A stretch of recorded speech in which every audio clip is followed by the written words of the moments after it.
श्री बापूराव कुलकर्णी हे कंठव्यथाच्या विचित्र आजाराने पूर्णतः त्रासलेले होते. अनेक वैद्य केले, परंतु त्यांना काही गुण आला नाही.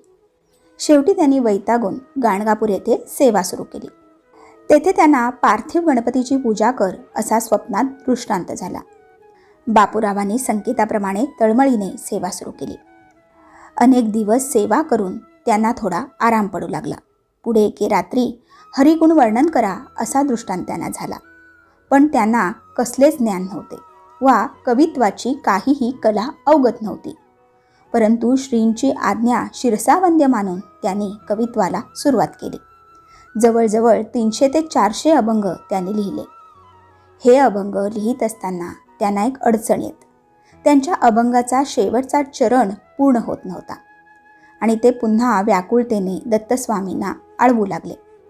दत्तस्वामींना आळवताच पुन्हा त्यांना स्वप्नात दृष्टांत झाला. अक्कलकोटमध्ये मी अवतार घेतला आहे, त्या ठिकाणी जा. श्री स्वामी समर्थांना शरण जा, म्हणजे तुझे कार्य नक्की होईल, असा स्पष्ट संकेत झाल्यानंतर बापूराव दुसऱ्याच दिवशी अक्कलकोटमध्ये आले. स्वामींचे दर्शन घेण्यासाठी उभे राहिले.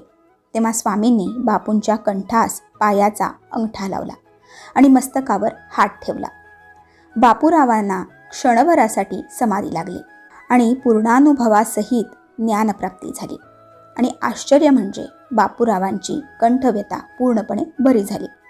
पुढे स्वामी कृपेने त्यांनी अभंगाचे शेवटचे चरण पूर्ण केले आणि स्वामींची इतकी अनन्य भक्ती केली की लोक त्यांना दास बापू म्हणून ओळखू लागले. तर मंडळी, या कथेचा बोध हाच की विश्वास, भक्ती, तळमळ आणि व्याकुळता ही प्रार्थनेची शक्ती आहे. हे कायम लक्षात ठेवा. धन्यवाद. श्री स्वामी समर्थ.